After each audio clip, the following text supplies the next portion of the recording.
En esta última reflexión vamos a hacer una especie de síntesis de los otros 3 videos o de las otras 3 reflexiones contenidas en los otros 3 videos anteriores para cerrar un poco y sintetizar lo que nosotros tratábamos de decir cuando meditábamos en torno al problema de la ciencia y de la técnica y la disolución que eso provoca en el mundo contemporáneo, tanto en la esfera de lo antropológico, es decir, de la idea de hombre, que ya no es posible tener una idea de hombre como era antes,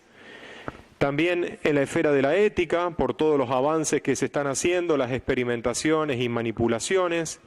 también lo decíamos y fundamentalmente remarcando en la esfera de los medios de comunicación social y de lo que cuando estos medios de comunicación social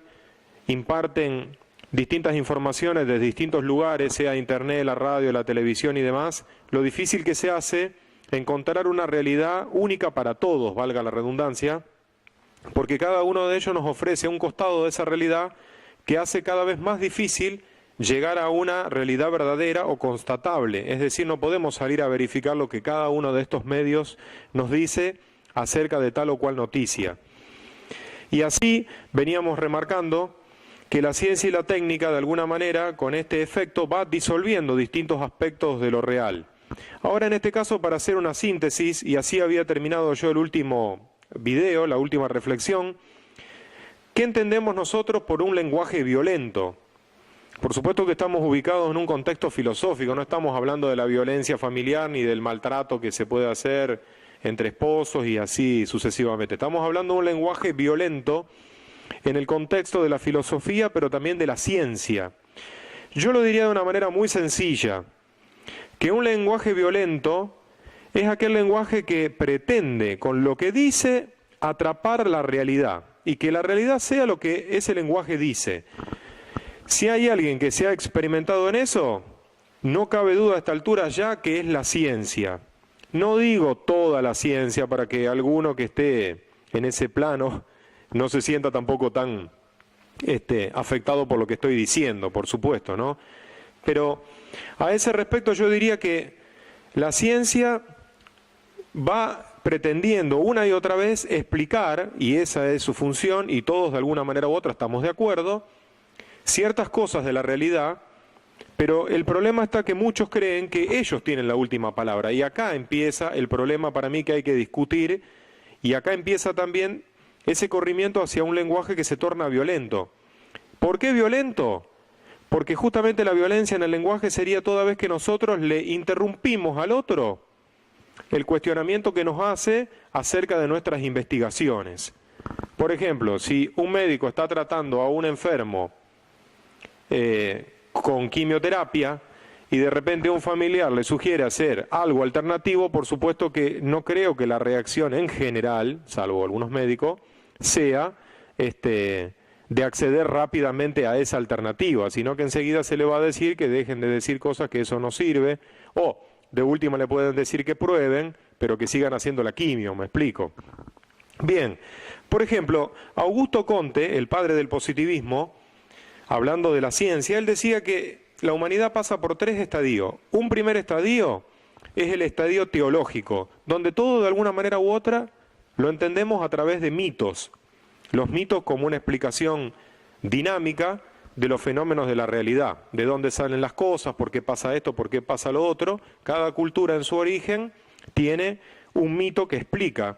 esos hechos y esas manifestaciones, ¿no?, de la naturaleza y otras cuestiones relacionadas con el mundo del hombre y demás. Luego, el hombre pasa, según Comte, por un estado metafísico, que sería el estado más justamente vinculado con la filosofía. Y finalmente, dice Comte, el hombre debe llegar y acceder al estado científico. En ese estadio científico, ahí sí, como dice Comte, y con él muchos otros por supuesto, la razón humana trabaja en su estado pleno. Como quien dice, si usted se dedica a leer mitos, bueno, mucho de verdad no va a encontrar ahí, diríamos a veces nosotros también de una manera ordinaria, medio como que eso es cuento de vieja, que asusta a algunos, no termina de explicar todo. En la filosofía, todo muy bien, pero como dijo Marx una vez, Los filósofos hasta ahora se han dedicado a interpretar el mundo, de lo que se trata es de transformarlo. Haciendo esa observación, también podríamos decir que con ese criterio de Marx, la filosofía no sirve para nada. Y finalmente, entonces, una vez más, Comte señala que la ciencia es la encargada de hacer que la razón trabaje en su máximo registro. Ahora bien, en sus pretensiones de trabajar con el máximo registro, también la razón y la ciencia lo que busca hacer es solucionar la mayor gama de problemas posibles de la humanidad. Esto fue una cosa que se conoce como el mito de la Ilustración. Es decir, los filósofos ilustrados del siglo XVII y XVIII sostenían que la humanidad, conforme vaya creciendo en el conocimiento científico, iba a ir solucionando cada vez más los distintos problemas con los que se iba a ir tropezando, y que de esa manera también íbamos a conseguir una felicidad que hasta el momento no se tenía. Pues bien, creo que quien más, quien menos se da cuenta que esto no se ha cumplido y debería saber que no se va a cumplir. Que la ciencia va solucionando problemas, todos estamos de acuerdo. Que solucione todos, no lo creo, y mucho menos porque hoy en día vemos que por efecto de la ciencia los grandes problemas que tenemos. Por ejemplo, a este respecto, Hölderlin, el gran poeta alemán, decía: donde está el peligro, crece también la salvación. Es decir, la ciencia de alguna manera viene para solucionar o contrarrestar ciertos peligros, sea de enfermedades, sea de la hambruna en el mundo, y entonces ahí podemos ver que también aparece o el monocultivo o determinadas cuestiones que tienen que ver con la alimentación, como para poder tener depósitos de alimentos y todo esa realidad que de alguna manera u otra todos ya la conocemos. Entonces la ciencia, según Hölderlin, lo tendríamos que decir así, donde ve peligro trata de proponer una salvación. Ahora bien, otro pensador alemán, o mejor dicho en este caso, francés, Baudrillard, decía que es al revés, donde aumenta la salvación, crece el peligro. Y yo, para tratar de explicar esto, trataría de poner un ejemplo como un poco más simple. ¿Cómo es que donde aumenta la salvación, crece el peligro? Esta es una cosa un poco extraña y paradójica, pero sin embargo nosotros nos vamos dando cuenta que en distintos aspectos de nuestra realidad, toda vez que buscamos asegurarnos, también nuestra vida se bloquea, aparecen enfermedades, cuanto más altas son y más caras las prepagas que tenemos, pareciera que de alguna manera u otra tenemos más problemas de salud, por ejemplo, para decir algo, ¿no? O también, cuanto más crece, por ejemplo, la industria farmacéutica, la industria de los laboratorios y demás, también de alguna manera u otra tenemos un montón de avivados que en lugar de ayudarnos a sanarnos, nos van instalando en enfermedades crónicas, como ya está verificado, y no creo que yo diga nada nuevo con esto. Pero para decir algo un poco más concreto todavía, me gustaría remitirme a una afirmación que hacía un antiguo filósofo griego que se llama Protágoras. Él decía: el hombre es la medida de todas las cosas. Ese lema siempre se interpretó como que cada uno, de su parte, puede decir qué es lo bello, qué es lo bueno, qué es lo malo, de acuerdo a lo que él piense, no tanto ateniéndose a lo que la sociedad cree o sostiene, sino a lo que él piensa. Pues bien, siempre se interpretó de alguna manera u otra este principio, el homo mensura o el hombre es la medida de todas las cosas, de esta manera, llevándolo al plano subjetivo, como que cada uno se corta solo, individualmente, y él dice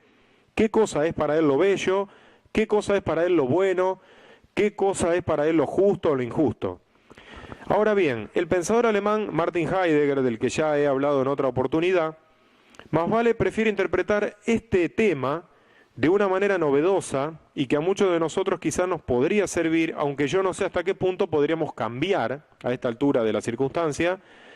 esta situación en la que estamos lanzados. Heidegger decía que ese principio del homo mensura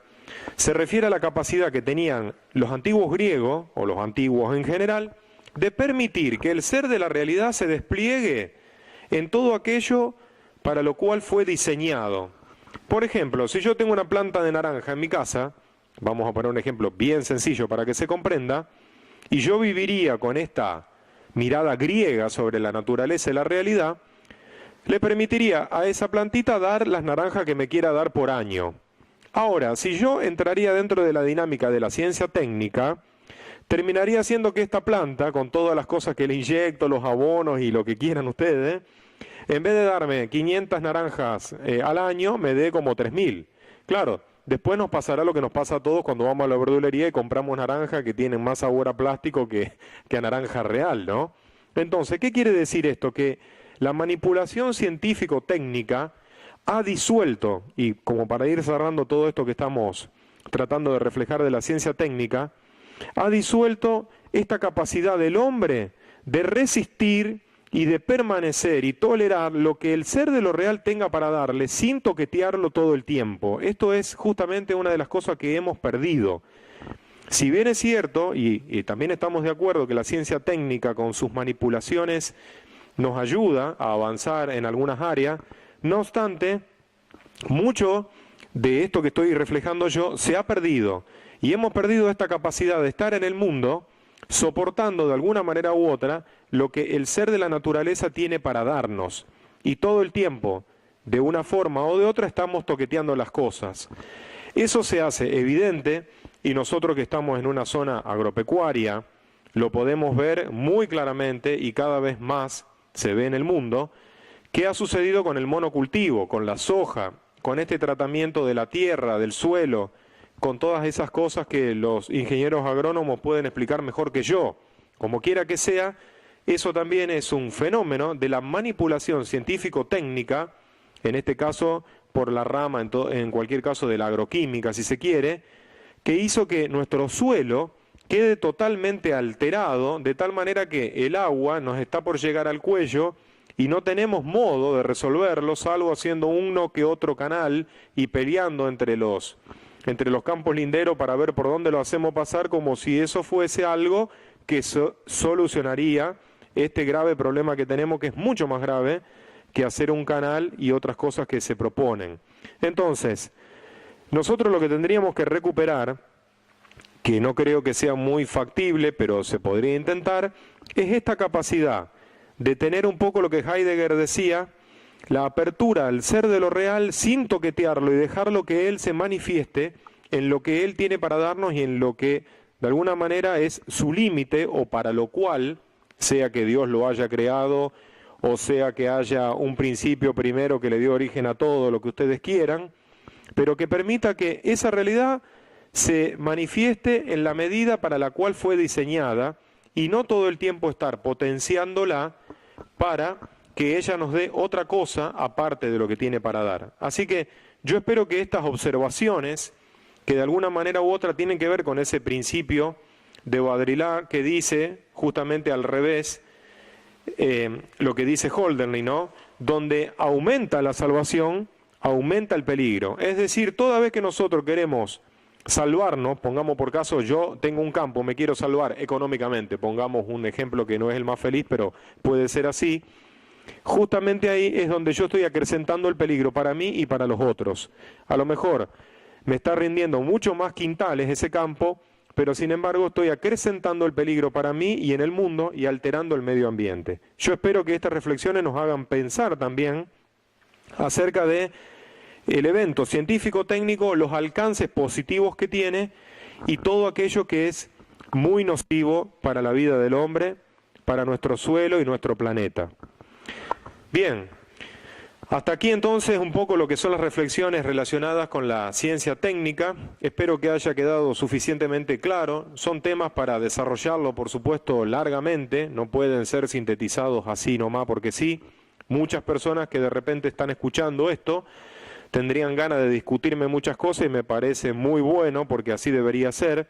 Pero bueno, uno trata de simplificar y sintetizar un problema que estamos padeciendo y desde el punto de vista filosófico hacer un análisis también o un balance de lo positivo y de lo negativo que nos da la ciencia. Por otra parte, me interesaría también anunciar que en otros posibles videos vamos a ir grabando, ya ahora saliéndonos de la filosofía y dirigiéndonos hacia el problema de la religión, una serie de reflexiones a partir de una lectura que hace un monje alemán que se llama Ansel Grun. Este monje alemán tiene una lectura de la Biblia totalmente psicologista, casi por ahí bastante forzada en esa visión psicologista, pero que a muchas personas le puede ayudar a entender ciertas cosas de la palabra de Dios que hasta este momento quizá en la predicación normal de la iglesia no aparecieron, y de esa forma también encontrar en estas meditaciones cierto espejo para la propia vida y el aliento de alguna manera para tomar ciertas decisiones a la luz de lo que Dios nos propone en la propia vida. Así que vamos a ver si próximamente empezamos a grabar esta serie de reflexiones y veremos también la resonancia que eso tiene, porque tienen esa novedad, como lo presenta Ansel Grun en varios de sus libros, como por ejemplo, para quien le interese comprárselo, Luchar y Amar, que es toda una reflexión sobre los personajes bíblicos varones. Después, Reinas, y no me acuerdo cómo es la otra parte del título, también de la hermana de Ansel Grun, que reflexiona acerca de todas las mujeres en la Biblia, siempre desde el punto de vista psicológico. Y también otro libro, entre otros tantos, que se llama Jesús como terapeuta, donde Ansel Grun, como psicólogo, les ofrece a los terapeutas del mundo que lean ese libro para que encuentren en él también un punto de vista diferente para trabajar con los pacientes. Así que vamos a ver si podemos en las sucesivas reflexiones trabajar sobre ese tema.